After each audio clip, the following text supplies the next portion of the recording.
الحمدللہ رب العالمین والصلاة والسلام علی سید الانبیاء والمرسلین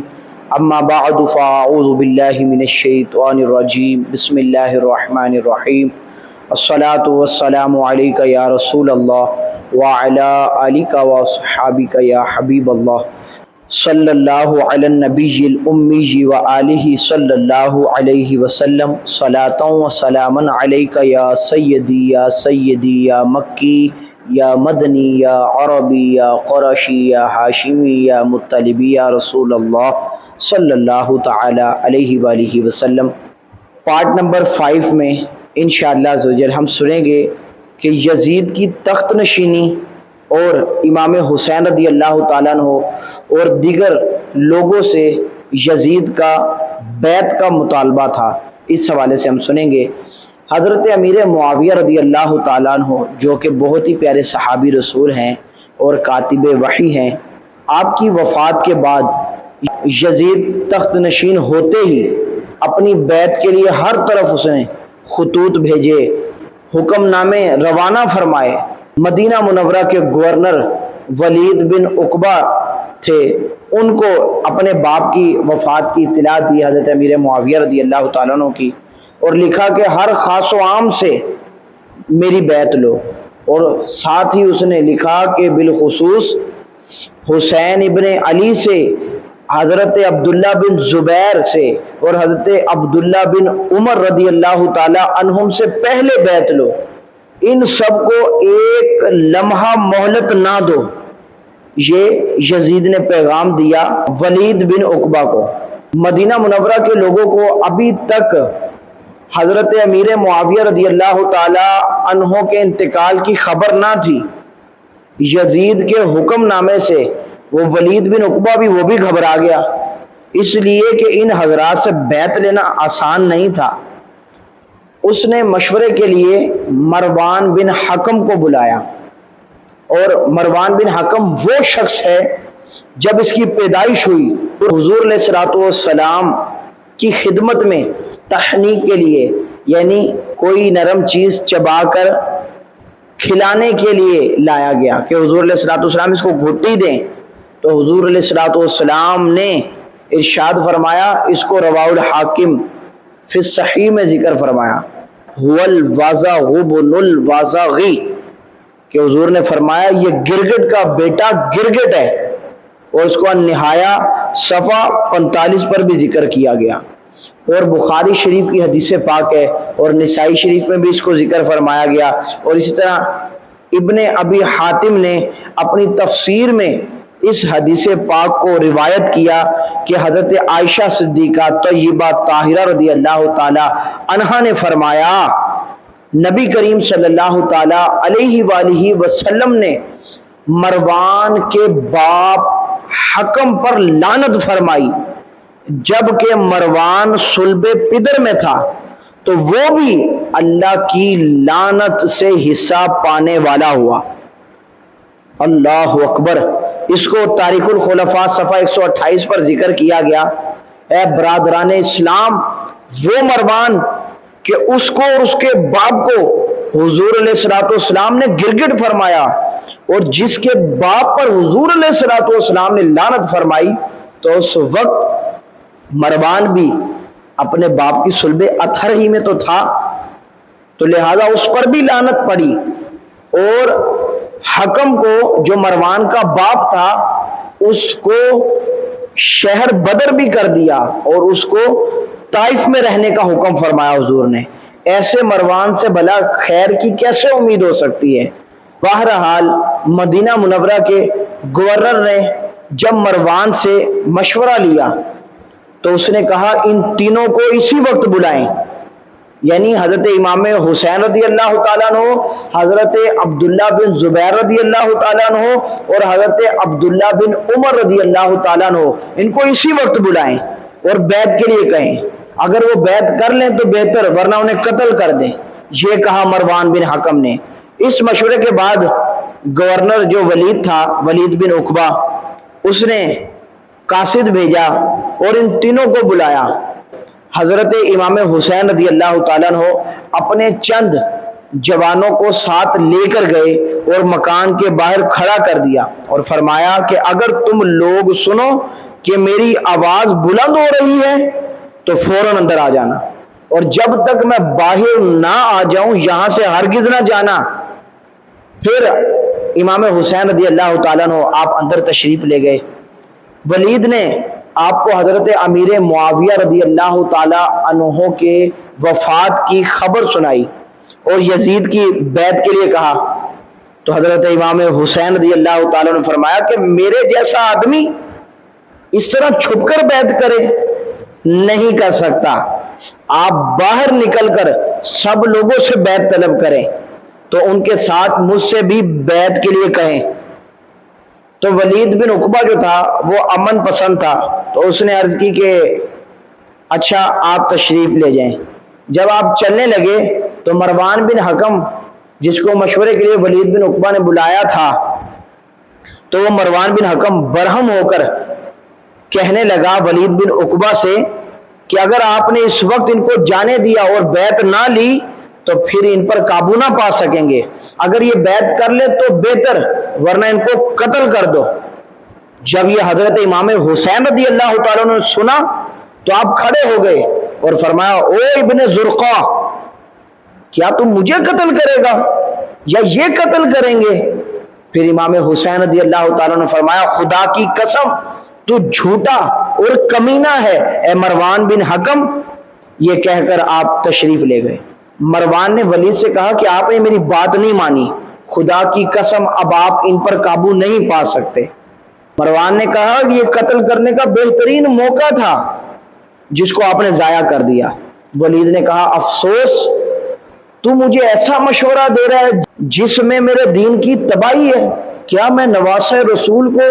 صرف اس بات پر قتل کر دوں کہ انہوں نے یزید کی بیعت نہیں کی، اس وجہ سے میں ان کو قتل کر دوں؟ اللہ اکبر۔ ولید بن عقبہ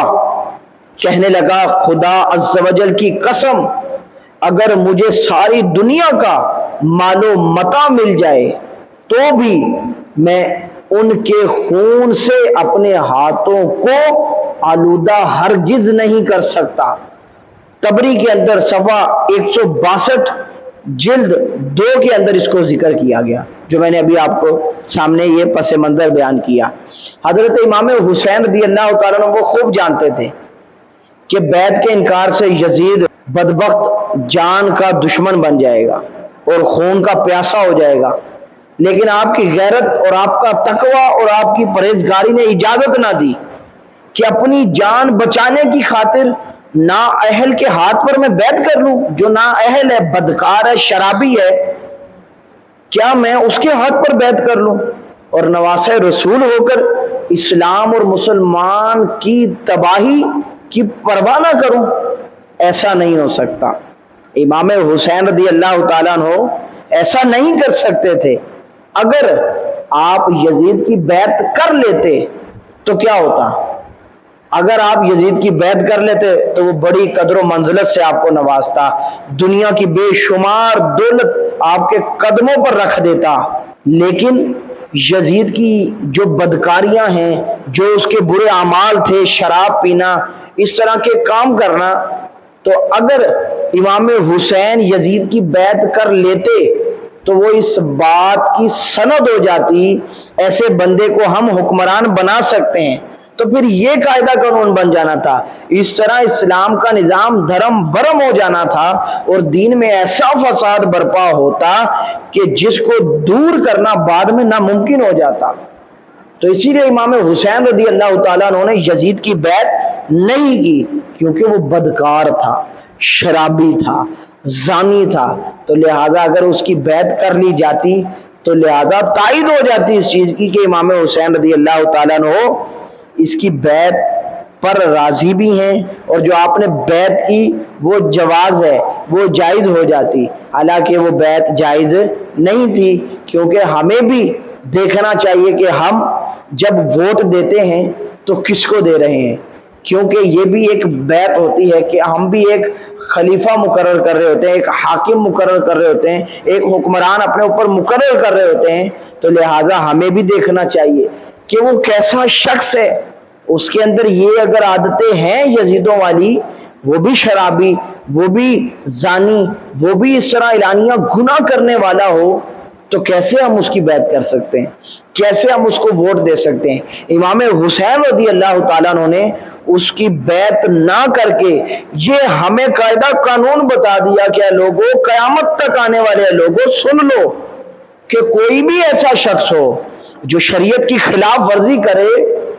اس کے ہاتھ پر ہم بیعت نہیں کر سکتے، اس کو ہم ووٹ نہیں دے سکتے، اس کو ہم اپنا حکمران نہیں بنا سکتے، اس کو ہم اپنا پیشوا نہیں بنا سکتے، کیونکہ جو شریعت کے قانون کی پاسداری نہیں کر رہا تو وہ ہمارا خیال کیا کرے گا، وہ ہماری دیکھ بھال کیا کرے گا، وہ ہمیں کیا ڈیل کرے گا جو خود صحیح نہیں ہے۔ اللہ اکبر۔ بہرحال امام حسین رضی اللہ تعالیٰ عنہ آپ تیار نہیں ہوئے یزید کی بیعت کے لیے، تو اب شام میں ولید بن عقبہ نے پھر ایک شخص کو بھیجا کہ آپ کو بلایا ہے، تو امام حسین رضی اللہ تعالیٰ عنہ نے فرمایا کہ اب اس وقت میں نہیں آ سکتا، صبح ہونے دیجئے پھر دیکھیں گے کہ کیا ہوتا ہے۔ ولید نے یہ بات مان لی اور آپ اسی رات اپنے اہل و عیال اور عزیز و اقارب کے ساتھ مدینہ منورہ سے مکہ معظمہ کا سفر کرنے کے لیے آپ تیار ہو گئے۔ اسی رات برادران اسلام، مدینہ منورہ وہ شہر مقدس ہے جو حضور صلی اللہ تعالی علیہ وآلہ وسلم کو سارے شہروں میں سب سے زیادہ محبوب ہے، جیسا کہ خود حضور صلی اللہ تعالی علیہ وآلہ وسلم نے ارشاد فرمایا، لا یقبض النبی الا فی احب الامکنۃ الیہ، یعنی نبی اس جگہ انتقال فرماتا ہے جو اسے سب جگہوں سے زیادہ محبوب ہو۔ اللہ اکبر۔ اس کو فضائل مدینہ صفحہ 11 پر ذکر کیا گیا، اور رسول کائنات صلی اللہ تعالی علیہ وآلہ وسلم کا وصال مدینہ منورہ میں ہوا، تو لہٰذا اس سے پتہ چلا کہ نبی کریم صلی اللہ تعالی علیہ وآلہ وسلم کو جو سب سے پسندیدہ شہر ہے وہ مدینہ طیبہ ہے۔ تبھی تو میرے شیخ طریقت امیر اہل سنت کیا خوب کہتے ہیں، مدینہ اس لیے عطار جانو دل سے ہے پیارا کہ رہتے ہیں میرے آقا میرے دل بر مدینے میں۔ تو لہٰذا اے برادران اسلام، دیکھا آپ نے کہ حضور علیہ الصلوۃ والسلام کو شہر مدینہ سے محبت تھی، تو آج 1400 صدیوں بعد بھی آج عاشقان رسول کو مدینہ طیبہ سے ہی محبت ہے۔ تو سوچئے نبی پاک صلی اللہ تعالی علیہ وآلہ وسلم کے وہ پیارے نواسے امام حسین رضی اللہ تعالیٰ عنہ کو کیسی محبت ہوگی مدینہ طیبہ سے، جن کا بچپن مدینہ طیبہ میں گزرا، مگر حالات نے محبوب شہر کو چھوڑنے پر مجبور کر دیا۔ سفر کی تیاری مکمل ہو گئی، اونٹوں پر کجاوے باندھ لیے گئے، اور اہل بیت رسالت کا یہ چھوٹا مقدس مدنی قافلہ مدینۃ الرسول کی جدائی کے صدمے سے روتا ہوا گھروں سے نکل پڑا۔ اب حضرت امام حسین رضی اللہ تعالیٰ عنہ اپنے نانا جان کے روضہ انور پر آخری سلام پیش کرنے کے لیے حاضر ہوئے۔ برادران اسلام، امام علی مقام امام حسین رضی اللہ تعالیٰ عنہ جب اپنے نانا جان کے آستانہ مقدس پر آخری سلام کے لیے حاضر ہوئے ہوں گے، اس وقت آپ کی کیفیت کیا ہوگی؟ بلا شبہ دیدہ خون بار نے اشک غم کی بارش کی ہوگی، آپ کا دل خون کے آنسو رو رہا ہوگا، اور عرض کیا ہوگا امام حسین رضی اللہ تعالیٰ عنہ نے، اے نانا جان، میں آپ کا مقدس شہر چھوڑ رہا ہوں، وہ شہر کہ جو مجھے سب سے زیادہ عزیز اور سب سے زیادہ پیارا ہے، اس لیے چھوڑ رہا ہوں کہ میرا یہاں رہنا دشوار ہو گیا ہے۔ اے نانا جان، میں جا رہا ہوں، مجھے اجازت دے دیجئے۔ اور آپ کے نانا جان سید عالم صلی اللہ تعالی علیہ وآلہ وسلم، جنہوں نے آغوش رحمت اور محبت میں آپ کی پرورش کی تھی، اس وقت روضہ انور میں نبی پاک صلی اللہ تعالی علیہ وآلہ وسلم کی کیا کیفیت ہوگی؟ اس کا تصور صرف اہل محبت لوگ ہی سمجھ سکتے ہیں کہ حضور کی کیفیت کیا ہوگی، امام حسین کی کیفیت کیا ہوگی اس وقت جب نانا کے روزے پر کھڑے ہوں گے، اور ادھر روزے کے اندر حضور علیہ الصلوۃ والسلام کی کیفیت کا عالم کیا ہوگا۔ اللہ اکبر! یہ دن کتنے رنج و غم کا دن تھا کہ جگر گوشہ رسول، فرزند علی و بطول، جن کا سب کچھ مدینے میں ہے، مگر آج وہ مدینے سے جا رہا ہے اور ہمیشہ ہمیشہ کے لیے جا رہا ہے۔ آپ الوداع اے نانا جان، الوداع کہہ کر روتے ہوئے واپس ہوئے اور ڈوبتے ہوئے دل کے ساتھ مدینہ منورہ پر حسرت بھری نگاہ ڈالتے ہوئے مکہ معظمہ کی جانب روانہ ہو گئے۔ یہ واقعہ 4 شعبان 60 ہجری کا ہے۔ اے برادران اسلام، جب امام حسین رضی اللہ تعالیٰ عنہ مدینے سے جدا ہو گئے اور مکہ معظمہ زادہ اللہ شرفا و تعظیمہ پہنچ گئے اور آپ کی تشریف آوری کی لوگوں کو خبر ہوئی تو جوک در جوک لوگ آپ کو ملنے کے لیے آئے، آپ سے ملاقات کرنے کے لیے آئے، آپ کی خدمت میں حاضر ہوئے اور آپ کی زیارت کا شرف حاصل کیا۔ کوئی بھی اس طرح کا امام حسین رضی اللہ تعالیٰ عنہ نے مکہ معظمہ میں آ کر بھی یہ کام نہیں کیا کہ آپ نے وہاں پر کسی مسلمان سے بھی کسی سے بھی بیعت وہاں پر نہیں لی۔ امام حسین رضی اللہ تعالیٰ عنہ کا مدینہ طیبہ سے مکہ مکرمہ تک کا سفر، امام حسین رضی اللہ تعالیٰ عنہ نے یزید کی بیعت نہیں کی اور کیا کیا معاملات پیش آئے، کیسے کیسے اس نے قاصد بھیجے، کس طرح منوانے کی کوشش کی اور کس حد تک وہ پہنچ گیا اور کیا کیا الفاظات اس نے کہے کہ اگر بیعت نہ کریں تو قتل کر دو۔ ادھر تک مروان بن حکم نے بھی کہہ دیا۔ اللہ اکبر! یہ تھا یزید کا کردار اور یزیدیوں کا کردار، اور امام حسین رضی اللہ تعالیٰ عنہ مدینہ چھوڑ کر پھر آپ مکہ آ گئے۔ نہ آپ نے یزید کے خلاف کسی سے بیعت لی اور نہ اپنی موافقت میں کوئی لشکری طاقت ہی فراہم کی، کچھ بھی نہیں کیا۔ انشاءاللہ عزوجل اگلا جو ہم بیان کریں گے کوفیوں کے خطوط کا جو یہ معاملہ تھا، اس کو ذکر کریں گے اگلے نیکسٹ پارٹ کے اندر، تو لہٰذا آپ سے گزارش ہے ویڈیو کو توجہ کے ساتھ سنیں اور اس کو شیئر بھی کریں تاکہ لوگوں تک اچھی معلومات پہنچ سکے۔ اللہ تعالیٰ سے دعا ہے جو ہم نے سنا اس پر عمل کرنے کی توفیق عطا فرمائے، جن باتوں سے باز رہنے کا حکم دیا گیا ان سے باز رہنے کی بھی توفیق عطا فرمائے۔